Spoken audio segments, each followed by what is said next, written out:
Hello, everyone, and welcome to the best and worst of Walt Disney World. I am your host, Ryan O'Clavin, and in today's episode, we are going to be talking about the worst stage shows at Walt Disney World theme parks. And to join me for this discussion, we have Mr. Sean Falk. Hi. Steve Porter. Hello. And Craig Williams. Hello. And we're just going to jump right into it. We've already done the best of shows, and we stand by those, all of them. Now, for the worst, though, again, these are in no particular order, but I'm going to start with one of Craig's least favorite shows, and that is Mickey's Royal Friendship Fair, the castle show at the Magic Kingdom right now. Yeah, I've never been a fan of Magic Kingdom castle shows. They just don't do it for me. I know some people think they are literally like the magic of coming to Walt Disney World is experiencing these castle shows, seeing your favorite characters right up on there. I don't need that at all. I prefer a castle where I could just walk through at all times of the day and enjoy because it is a castle. I don't need the show out front. In this one, while it is a massive upgrade from the previous show that was in this spot, it's over time it has come to annoy me more and more. I don't like the inclusion of Frozen in it. Back when they made the choice to do it, I felt like, okay, it's the right decision. But now that Frozen fever has died down, it no longer really fits in this location. I think it should be traded out for maybe something more classic Disney, Snow White, Cinderella, anything. I don't really care for the section with Tangled and I Have a Dream. I love the movie Tangled, just don't like it in this show. Love Princess and the Frog.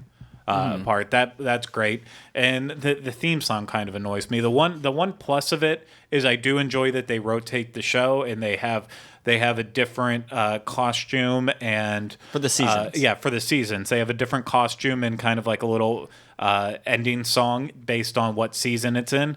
But other than that, really, it just seems like when I'm in Magic Kingdom, I cannot avoid this show. It feels like it is constantly running, and when this show's not running, it's move it, shake it, dance and play it, and so it's just this constant onslaught in the hub area of way too much loudness and music, and takes away from the tranquility of Disney. So yeah, I'm not a fan of this. I think you addressed it a little bit, but I'll just expand on this idea. I don't like that they're all the recent movies. Mm-hmm. I think that, like you were saying, with having a classic princess in there would probably make me like this show a little bit more. Not that I would be the biggest fan.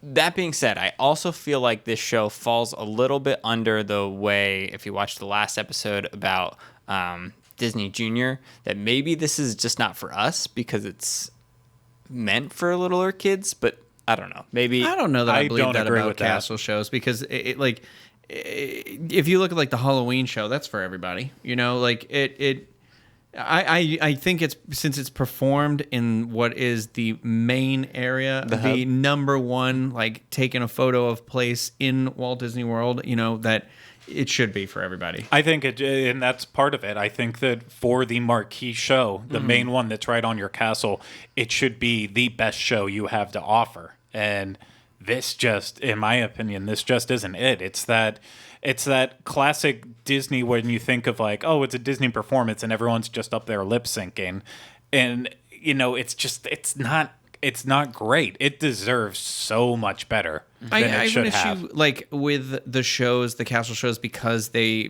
make walking through the castle so restrictive. Yeah. So if you're on like your first visit and you're trying to like be like, I'm gonna go up and like through the castle and I want to see the mosaic inside of there and just cross right over into Fantasyland. You're not always guaranteed that. I find that 9 times out of 10, I can't even make it through there anymore, because it's usually closed off getting ready for the show or something like that. My big issues with it, one is a little bit of a continuity issue. Have they gotten rid of Talking Mickey yet, or is he still there? I know they were talking Mickey's only leaving from the area Town Square meeting. Okay. Great. One of my issues with it always, especially when I worked there, was kids would leave from meeting Talking Mickey, go right out into the center, and there's Mickey on stage. And that's something that Disney usually does a much better job about avoiding that situation where, you know, you can't visually within like 3 seconds see the same character again. So that's something that got addressed to me by another family that we went to the park with him, who brought their kid and was like, and literally asked, why is Mickey, I'm confused. Well, when I started as a cast member, they used to be very careful about that stuff like 10 years ago, because they would say like they had it scheduled in a certain way that he would never be out in more than one place, like technically in Disney World. So that's kind of my main issue with it. I agree with Ryan about the I had said Ryan, I don't know Who why. was that? Sorry. Rhino. I agree with him about walking through the castle, because that's one of the things. It's almost like it limits the amount of time you can also take pictures in front of the castle as well, because this is happening in the background. Yeah. But I do think it needs something.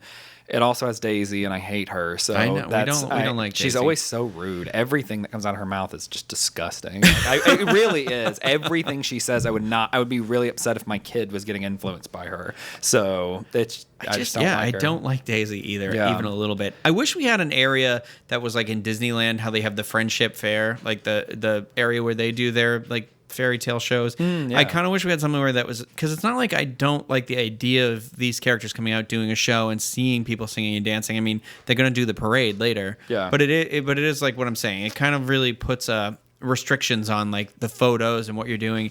And for a show that's up there, like I feel like it should be maybe a little better than it is, you know, for being right where it is. But that's going to move us over to Hollywood Studios, and on our list first from this park, for the first time in forever, a Frozen sing-along. So this is the Frozen attraction that occupies the American Idol Theater now, the once American Idol Theater. And I don't like it because, well, one, I'm not a big fan of Frozen, but I understand why kids like it. My thing is, it was shoehorned into a theater that was where Doug Live on Stage used to be, and then it was nothing for a long time, and nobody knew why they did it. But American Idol and Disney signed a thing before, well, it was still on Fox, and they remodeled this theater, and it was this like really, like they had like all the pads in the chair where you could vote and all these things, and it was really cool show because they had made essentially like a miniature version of the stage from the TV show. You know, this is during like season 7 or 8 of American Idol though, and you're like, what were they thinking? This show's not going to be on much longer. A smart move, I guess, because they renovated the theater for them, but the theater didn't really get the full remodel it needed. You know, like it was just kind of like okay, it's like what Craig said earlier, the Frozen fever is going on, and they were like, we need Frozen, we need it in a park. Where can we put it, and where can we put it really fast and cheap? And it just, I don't like that. Me and Craig, I think, have the same problem with this, in that this show actually, the very first time I did it, I was surprised with some of the jokes and banter that go on between the host and hostess that are up on stage that are from Arendelle. And it used to be funny and a little witty and fun, but now they've, like, I don't know if guests complained that they didn't want their kids around that or whatever. I actually know the answer to this one. So. Yeah, but they've cut that out. I would like to know why they cut it out. I have friends and family that are part of this, and so you know, they were letting me know, because I asked, you know, what's going, or they themselves were upset about it, and they said, oh, I'm really frustrated because Disney is making Eric and Aria, who are like the two that do it, cut out their banter, cut out the jokes and everything, because they just want it, do the sing-along. That's why people are here for it. And apparently the cast argued back and said, no, people really seem to respond well to the jokes, and it makes it enjoyable and all that. But Disney was very firm on, we want to cut that part. So I don't know if it was with necessarily guest complaints, but for whatever reason, Disney wanted the jokes and stuff cut as much as possible, and they wanted it to just focus on Frozen for the kids. Well, I wonder if it like slims down the time, and they felt like they could turn over the attraction faster by doing that. I don't know. But they probably could. It's just a shame because while the sing-along part is, you know, you're watching the clips from the movie, it's just the extra added elements where they just made it a little bit more livelier. The first time I went in, I thought I was just going to hate every second of it. Yeah. And I was like, oh, it's actually, for what it is, it's not terrible, and that mainly was because the extra interaction. Other than that, if you're just going and watching a sing-along, it's why I hate right next door to it is the Star Wars The Path of the Jedi. Like, why do I want to go sit in a theater for 15 minutes to watch clips from all the Star Wars movies? Yeah, a hype like reel, I yeah. will just go watch them. The same thing with the sing-along in this form. I don't want to just watch the songs, otherwise I can sit at home and watch the movie. Frozen. It's resort entertainment. That's what if there was a room at a resort that was like the American Idol theater and they did this sort of thing, I'd be like, oh, that's really cool for them to be. Well, the kids are at home; they can go watch that. That's not something you pay your $100+ ticket to go do at a theme park. It's a glorified YouTube clip when they just splice clips of the movie together, whether it's a sing-along or with the sing-along at least the characters come out, but with the Star Wars Path of the Jedi, it's literally there's probably hype videos that people have made for Star Wars that are better than Path of the Jedi on YouTube. I agree. It's just with the Frozen show, while I think there are still benefits to going, and I think as a family attraction, absolutely still do it, but it's just this theater has always been plagued ever since they got rid of Superstar Television way back in the day and converted into Doug. It's just like this has been a pit of despair ever since. It's got a curse on the building. Yeah, and I mean, I don't want to brag because I was a star of Superstar Television. I was Thurston Howell III in Gilligan's Island. But I will say with it, when I first went, I was with them. I really thought it was going to be something where I was going to be like, oh, God. And I like Frozen, so I still thought it would be something I wouldn't want to do. And I was confused when I got there because the historians were reading it out and like doing that, but the banter actually ended up being my favorite part, and those characters ended up being my favorite.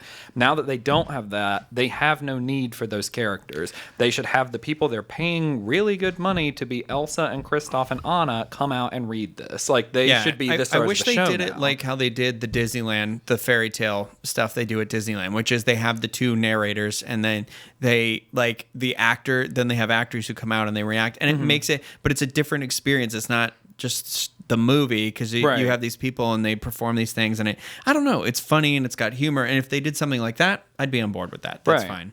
But another one on our list at Hollywood Studios, which I don't know if I 100% agree with, but I understand why it's here. Beauty and the Beast live on stage.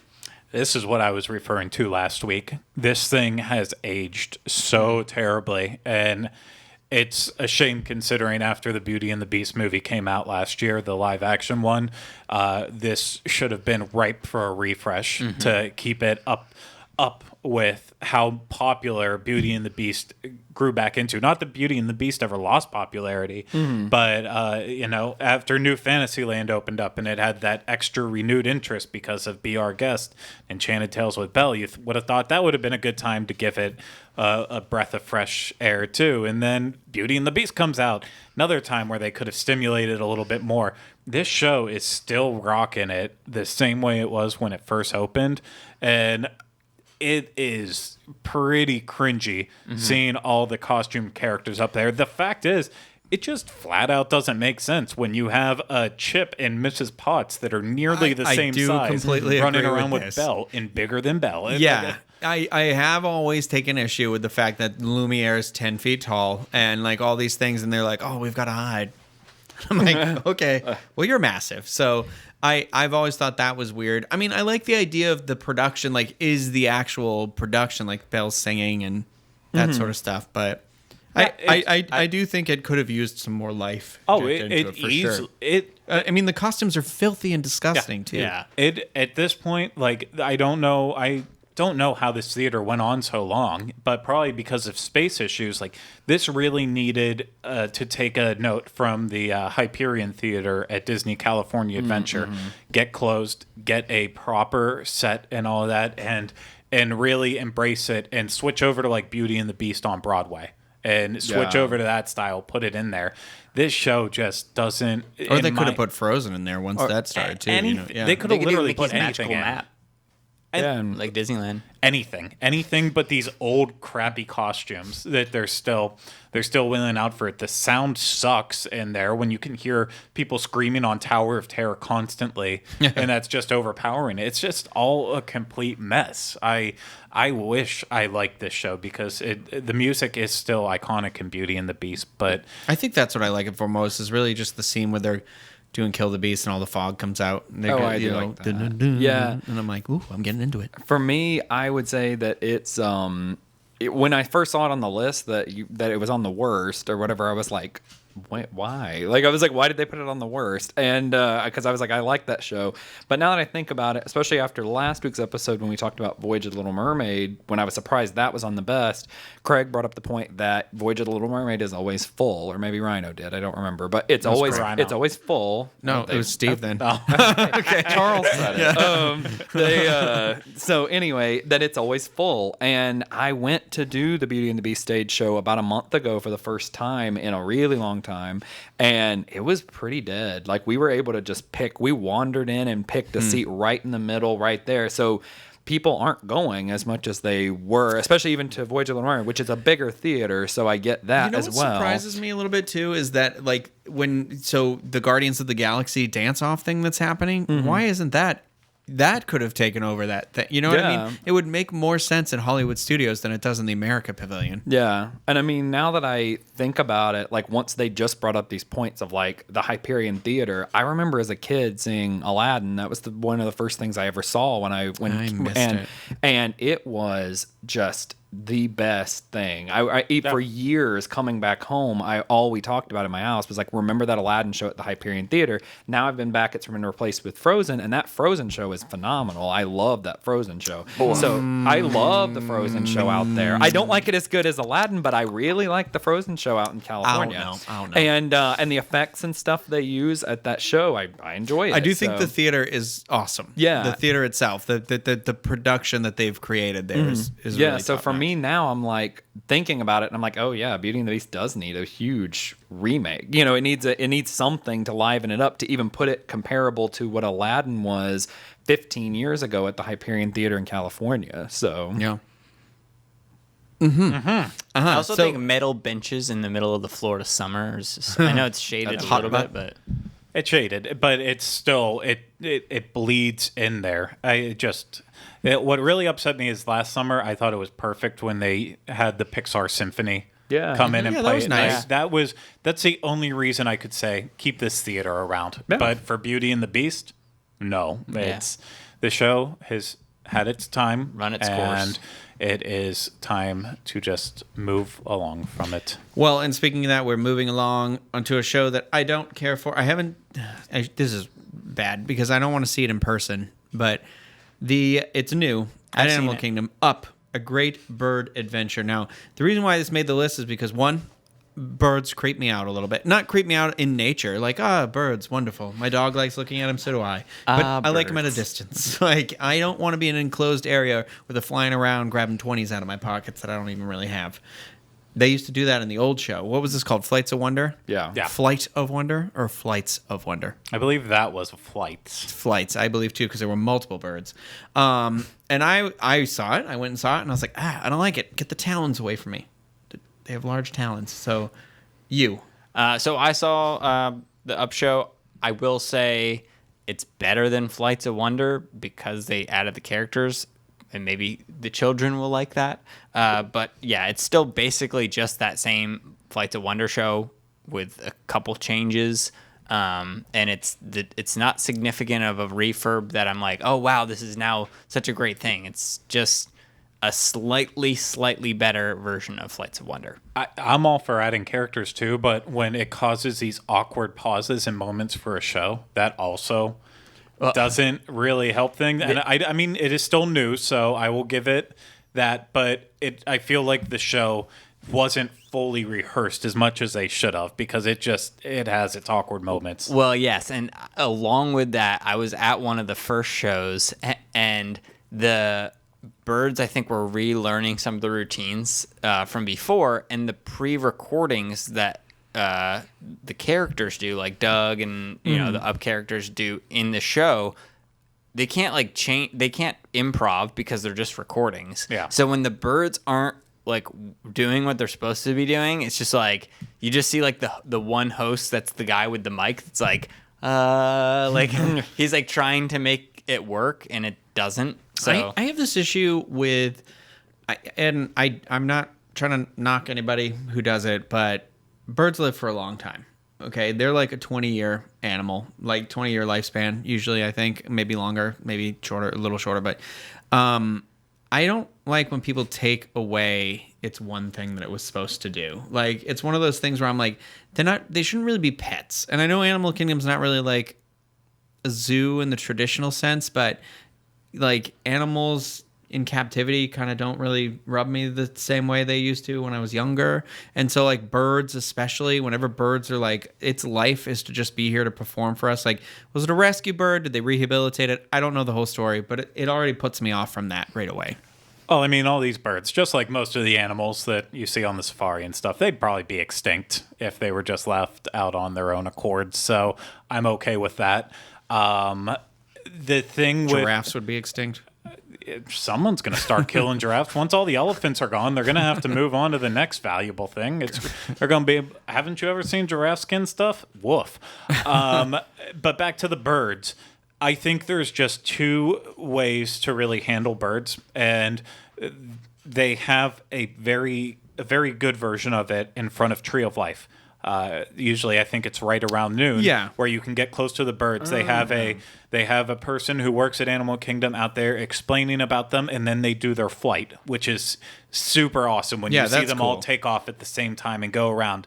And then you have this where it's done as this big SeaWorld style show. Not that I think there's anything wrong with SeaWorld style shows. I love SeaWorld, but I feel like at Animal Kingdom, a park that wants you to get embraced with the animals and feel closer to them and closer to that nature, doing it as a show, a big show like Up, the Great Big Bird Adventure, I feel like that's the wrong way to approach us. It's just, it didn't fit in when it was Flights of Wonder, and it still doesn't fit in.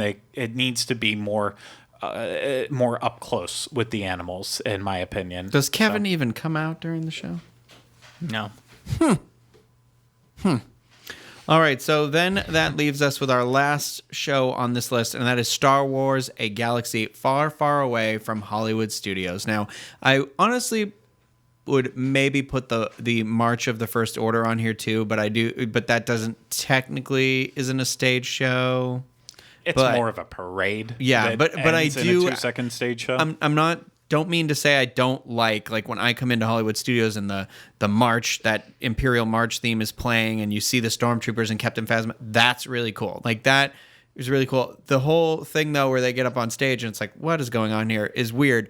Then you get to this show, Star Wars: A Galaxy Far, Far Away, and you're like, what is the purpose of this? So you are just standing out in the center of this park in front of the Chinese theater, and this like stage built in front of there, and it is just no shade really anywhere except for like back in the far corners, and just this like playing that kind of storyline that kind of runs through the history of Star Wars somehow, but every random here and there, like a character will come out, like Darth Maul comes out and does a couple spins of the double-sided lightsaber. You get Chewie who comes out, and then you'll have Rey comes out and BB-8 comes out, but he don't roll out. He just pops up and then like goes back away. I'm like, they don't have that rolling BB-8 anymore, huh? And it's just a weird, like Boba Fett comes out and they'll shoot off a pyro here and there, but it is just the weirdest. I mean, it's cool that those characters are there and they're in front of me. Like, if this was Star Wars weekend, sure, but as like a permanent fixture, like as a show that's at Hollywood Studios right now, it is just lazy.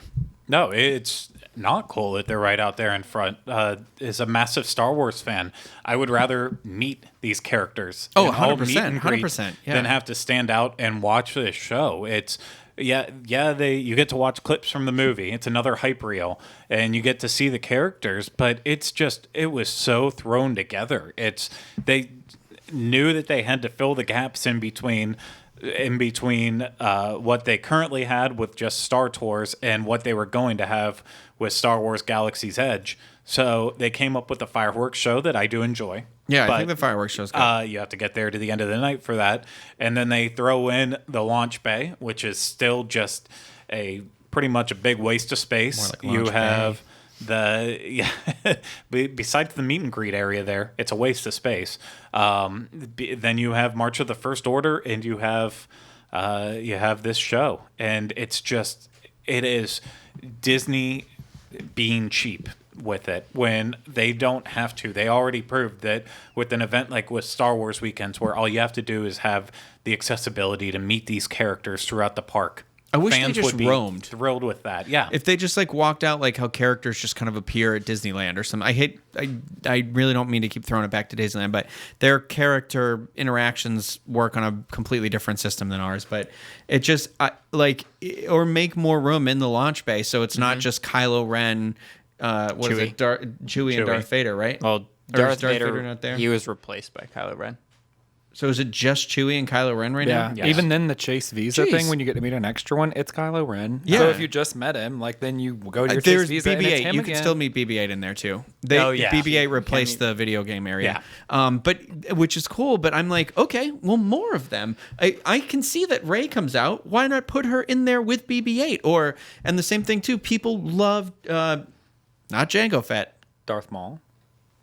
Boba Fett? Boba Fett. I said the wrong one, the bad one. And why not have him in there? Because I know that people love that stupid character for some reason. I don't like him at all. So that's just me. No, there's lots of it. They don't have to go face characters. I'm glad. Yeah. I'm glad face characters were starting to phase out after Star Wars weekends were over, because that was the Luke one. was never great. Luke was always awful.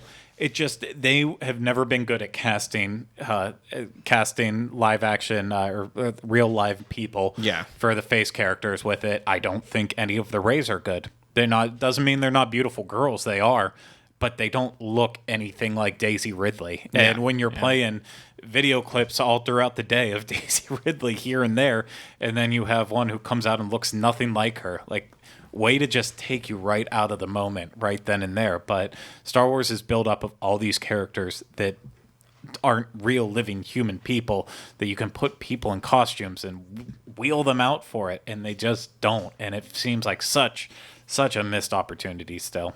I agree, and I honestly think that this is one of the shows that really shows, like that, it shows Disney at its like cheapest, and so that's that. But those are our list of worst stage shows at Walt Disney World currently. That's Mickey's Royal Friendship Fair at the Magic Kingdom, for the first time in forever, a Frozen sing-along at Hollywood Studios, Beauty and the Beast live on stage at Hollywood Studios, Up, A Great Bird Adventure at Disney's Animal Kingdom, and Star Wars, A Galaxy Far, Far Away at Hollywood Studios. Surprise, surprise. Hollywood Studios was pretty much comprised both all the best and the worst stage show. So that's that. If you guys feel like we missed one that's a worst, or you felt we treated one of these unfairly, please let us know in the comment section if you are watching this video. Also, feel free to like the video. If you didn't like it, that's okay too. Subscribe to the channel to see more of what the Diz Unplugged has to offer. If you're listening on iTunes, be sure to rate and review us on there as well. Thank you guys for having this discussion. And until, I don't know why I keep saying until next time, because I don't have like an end phrase to say, but we will see you again in another episode of the best and worst of Walt Disney World.